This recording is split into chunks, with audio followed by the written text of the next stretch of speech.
का केस में यहाँ पर मौजूद है। सबा, अस्सलाम वालेकुम। जी सबा। वालेकुम सलाम। जी मेरा था कि मेरी शादी हुई, शादी के थोड़े अरसे के बाद ही ये हुआ कि मेरी वालदा की तबीयत ख़राब हुई और मैं अपने घर में इकलौती थी।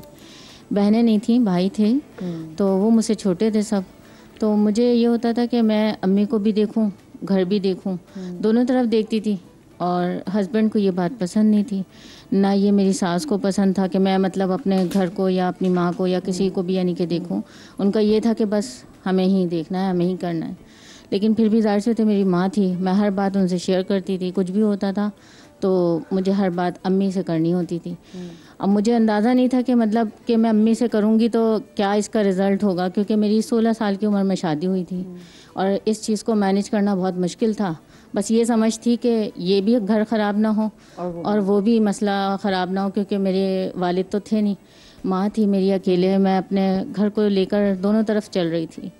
करते करते एक टाइम पीरियड गुजरा, फिर बच्चे हुए और उसके बाद ये था कि ऐसा वक्त आया कि इतनी लड़ाइयाँ शुरू हो गई कि उनका ये था कि मैं तुम्हें डिवोर्स दे दूँगा अगर तुमने अपने मतलब घर को मतलब अपनी माँ को देखा। अब मैं माँ को कैसे छोड़ सकती थी, ज़ाहिर सी बात है, बीमार हैं, ब्लड प्रेशर हाई की मरीज़ थी वो, और मसले इस तरह से बढ़ते चले गए। मुझे बिल्कुल इस चीज़ का अंदाज़ा नहीं हुआ। मेरी सास का एक ही जुमला था कि इसको तलाक दे दो, हम दूसरा तुम्हारा करवा देंगे। तो मैं ये कहती थी, मुझ में अगर कोई नुक्स हो, कोई मतलब तकलीफ़ हो आपको, तो कोई समझ आती है। अगर मैं अपनी अम्मी को देखती हूँ या कोई भी मसला होता है तो ऐसा कोई मसला तो नहीं है इसमें डिवोर्स का, तो कोई वो ही नहीं आता।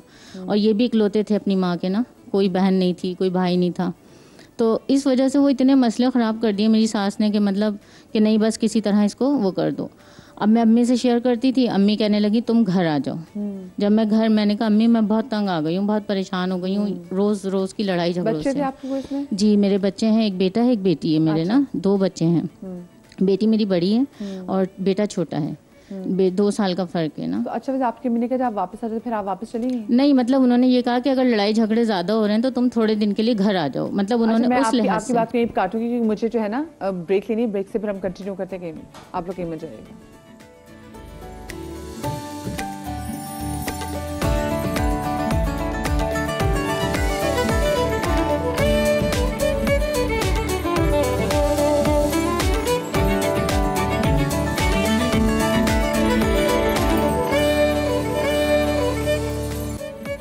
जी तो ब्रेक के बाद एक बार फिर से खुश आमदीद। और ब्रेक से पहले हमारे साथ जो यहाँ पर केस मौजूद था सबा, वो अपने बारे में बता रही थी कि वो अपने भाइयों की इकलौती बहन है और उनकी अम्मी जब बीमार थी तो अपनी अम्मी की बड़ी खिदमत भी की।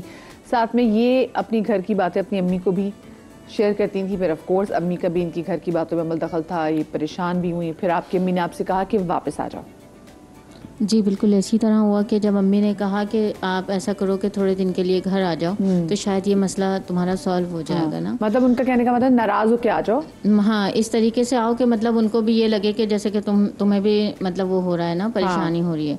अब जब मैं वहाँ अपने घर आई तो मुझे अंदाज़ा नहीं था कि बहुत मामला इतना ख़राब हो जाएगा कि वो डिवोर्स तक पहुंच जाएगा कि उनके दिमाग में ये हो गया कि मतलब ये घर चली गई, अब इसे डिवोर्स देना है। तो मैंने ये सोचा था कि शायद वो आ जाएंगे तो फिर ये कि मसला हल हो जाएगा, लेकिन वो नहीं आए। काफ़ी टाइम तक मैंने इंतज़ार किया, करती रही। तकरीबन मेरे बच्चे छोड़ कर आई थी? बच्चे मेरे साथ ही थे, बच्चे उन्होंने नहीं लिए क्योंकि ज़ाहिर से तो वो अकेले रहते थे ना, तो उनको तो कोई वो ही नहीं था। अब मैं अम्मी के घर आई हूँ, थोड़ा ही अरसा गुजरा था कि मेरी सास ने दूसरी शादी करवा दी उनकी। जब दूसरी शादी करवाई तो मैंने उनसे बोला, मैंने कहा इतने दिन हो गया, फ़ोन करके मैंने खुद ही उनसे कहा, मैंने कहा इतने दिन हो गया, मुझे ना लेने आए ना कोई फ़ोन का कुछ पता। तो कहने लगे मैं कराची से बाहर था, मैं मतलब यहाँ नहीं था। तो मैंने कहा कराची से बाहर भी थे तो मतलब फ़ोन तो है आपके पास, आप कॉल तो कर सकते थे, इतनी बड़ी नाराज़गी तो नहीं थी कि मतलब आपने इतना ही लंबा इतना गैप ले लिया। तो कहने लगे अच्छा ठीक है मैं देखूंगा, ये है वो। मुझे परेशानी हुई, मैंने बच्चों को लिया, मैं खुद ही चली गई घर। मैंने कहा मैं खुद ही जाती हूँ, देखती हूँ कि क्या मसले मसाइल है ना। जब मैं वहाँ पहुँची तो पता चला कि वहाँ पर ये सब हो चुका था कि उन्होंने दूसरी शादी कर ली थी, इस वजह से वो मुझे लेने नहीं आए ना। अब मैं वहाँ पूछती थी तो वो ना मेरी सास कुछ बोलती थी ना वो कुछ बोलते थे, क्योंकि इन्होंने अलग रखा हुआ था। तो आपने जो आप अपनी शादी के बाद हर छोटी बात अपनी अम्मी से शेयर करती, फिर आपने अपनी अम्मी को ये बात नहीं बताई? मैंने ये बताया मसला ना, तो मेरी अम्मी ने कहा कि मैं तुम्हें पहले ही कह रही थी, तुम्हें समझा रही थी। मैंने कहा अम्मी ये मसला तो नहीं था, मुझे इतना तो नहीं पता था कि ये सब हो जाएगा ना। तो मैंने अम्मी से ये बात भी शेयर करी। फिर जाहिर सी बात है मैं तो माँ से ही शेयर करती थी, किसको बताती। आप हर बात आपको वो नहीं होता था कि अम्मी गलत मशवरे भी दे सकती हैं आपने, और घर छोड़ के आने का मशवरा बहुत गलत अम्मी का था, अपनी जगह छोड़ने का मशवरा। तो मतलब ये है कि उन्होंने ये सोचा था कि शायद ये मसला सॉल्व हो जाएगा, लड़ाई झगड़े खत्म हो जाएंगे। उनको इतना आपने वैसे अपनी सास वालों को कहीं इन्वॉल्व नहीं किया कि ये मतलब जब छोटी मोटे सब घरों में मसले होते हैं, सब घरों में मसले होते हैं। मैंने अपनी सास से जब लड़ाई झगड़े बढ़ गए थे तो मैंने अपनी सास से यही पूछा कि आपको मुझसे प्रॉब्लम क्या है, आप मुझे वो बताएं, शायद क्या पता मैं वो दूर कर लूँ। उन्होंने कहा नहीं हमें तुमसे कोई तकलीफ नहीं है, बस अब तुम्हें हम रखेंगे नहीं। उन्होंने साफ लफ्ज़ों में ये जुमला कह दिया था। तो मैं बहुत परेशान हो गई। मैंने कहा मैं मतलब मुझे समझ नहीं आ रही थी कि मैं क्या करूँ ना। आपकी अम्मी जिंदा है? जी जी अम्मी। आपको लेकिन कहीं जिंदगी में होता है कि हाय मैंने अपनी अम्मी को, बहुत मुझे अफसोस होता है कि काश मैं वो बात ना मानती, कि काश मैं अपने घर से ना आती। अगर मैं अपनी जगह मैंने छोड़ी तो मुझे अंदाज़ा नहीं था कि मतलब ऐसा भी हो जाएगा।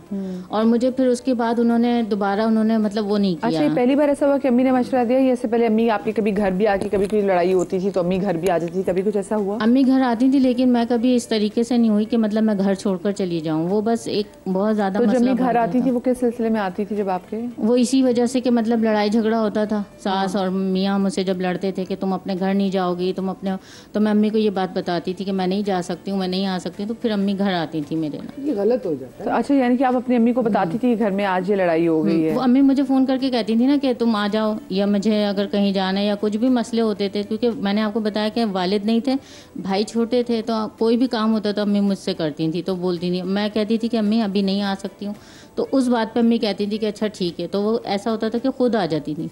खुद कितनी मर्तबा आई वो, तो मेरी सास को ये बात पसंद नहीं आई। बातें यहीं बिगड़ी हैं, सारी बिगड़ी हैं। और मेरे इन्वॉल्वमेंट ज्यादा रही है, माँ की इन्वॉल्वमेंट रही, उन्होंने ज्यादा मशवरे दिए। वही बात मैंने कहा ना, आ जाओ। और आपने हर बात पे अंधा यकीन कर लिया। जी, मुझे उस बात पे आज तक अफसोस है, इस बात का कि मतलब मैं अगर वो नहीं मानती बात कि मैं नहीं जाती घर, तो आज घर खराब नहीं होता। उसमें आपका अपना कसूर भी है। बिल्कुल, आप भी सोचे कि आपकी भी गलती है। छोटी छोटी बातें जो होती है ना माँ को बताना, वो फिर ये मसले मसाइल पैदा होते हैं। और आपके साथ वो बात इतनी ज्यादा ना हो, लेकिन अपनी माँ को आपने थोड़ा और ज्यादा बढ़ा के बताना होता है। कि होता है ना कि हाँ ज्यादा क्रिएट हो कि हम बात ज्यादा लगे तो हम उसको ज्यादा करके बताते हैं। और माँ तो अपनी तरह से यही मशवरा देगी कि छोड़ के आ जाओ, जो गलत था, बहुत गलत था। ये मुझे बताइए, जो माँओं का ये मशवरा होता है निदा जी आपके नजदीक गलत है। और ये बच्चियों जो भी साथ लड़कियां देख रही उनको बताना है कि भाई अपना घर ठीक है, माँ बेचारी खुद क्या कर ली, खुदा ना खासा कल का मसला। अच्छा, दोनों तरफ की माएँ, हाँ, वो कहती है छोड़ दो, जाने दो, निकालो, तलाक दो। और ये माँ जो होती है कहती है आ जाओ। और दोनों मियाँ बीवी बेवकूफ, दोनों मियाँ बीवी, बेटा भी माँ पे माएँ जो होती हैं, ये दोनों तरफ की माँओं के मशवरे जो होते हैं, इस किस्म की माएँ होती हैं, वो फिर नतीजा ये होता है जो इनका। और खराब तो जिंदगी लड़की की होती है। तो समझना चाहिए ना, मियाँ बीवी को समझना चाहिए। इतनी अकल तो अल्लाह मियाँ ने दी है ना कि समझें कि हमारा घर हमें संभालना है, दूसरे लोगों को। मुझे लगता है ये बड़ा मसला है, ये जो फोन हमारे पास आ गया है, क्योंकि पहले तो कहते माओ को आप फोन के जो होता था वो लाउंज में फोन पड़ा हुआ है, हाँ नजर रहती है, तो माँ इतनी बात खुल के करती भी नहीं थी, बताती भी नहीं थी। अब तो इस फोन की वजह से हर चीज पता होता है। नबीहा, ये फोन इसकी वजह से कितना मसला हो गया है। ये जो हमारा एक फोन का फोर्स फवायद तो हाँ है, लेकिन अगर उसके नुकसानात देखें तो इसमें एक नुकसान ये भी है कि इसकी वजह से घर भी बड़ी टूटते हैं। असल में ये हमारा साथी बन गया ना, अब हमने लोगों को साथी बनाना छोड़ दिया। अब मोबाइल फ़ोन हमारा साथी है।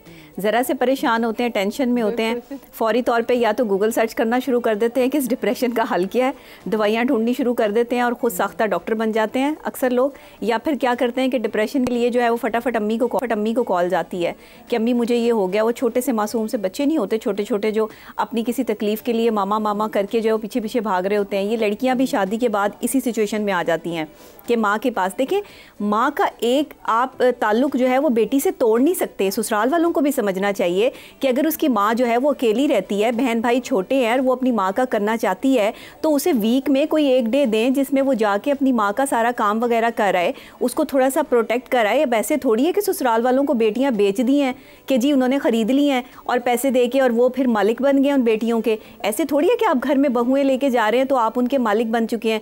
ना कोई शौहर जो है वो इस तरह से हाकिम है किसी बीवी पर कि जो है वो उसको उसके घर वालों से मिलने ना दे, ना कोई सास इतनी हाकिम है कि वो जो है वो उसको उसकी माँ से मिलने से रोके।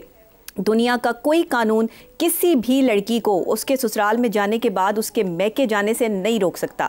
ये एक ऐसी हकीकत है जिसको ससुराल वाले समझ लें तो बहुत अच्छी बात हो जाएगी, वरना घर इसी तरह टूटते रहेंगे। हमारे यहाँ सबसे बड़ा प्रॉब्लम ये है कि हमारी अपनी साइकोलॉजी है, हमारे अपने तरीक़ेकार है, और हम अपने तरीक़ेकार पर चलकर अपने आप को एक सुपर वुमेन या एक सुपर मैन जो है वो तसव्वुर करते हैं कि अगर वो शौहर है तो वो कहता है बस मेरे हुक्म की इताअत करो, अल्लाह ने कह दिया मेरे हुक्म की इताअत करो, अपने घर मत जाओ।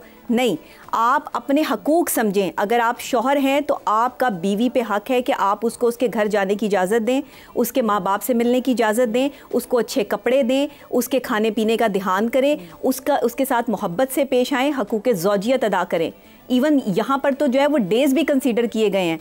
कितने शौहर हैं जो अपनी बीवियों को इस तरह से अकोमोडेट कर रहे हैं, तो फिर वो बेचारी फ़ोन ही इस्तेमाल करेंगी, फिर वो जाके अपनी माँ को, बहन को या किसी रिश्तेदार को बताएंगी, फिर वो क्या करें, कहाँ जाएं? नबिया, बात सही है।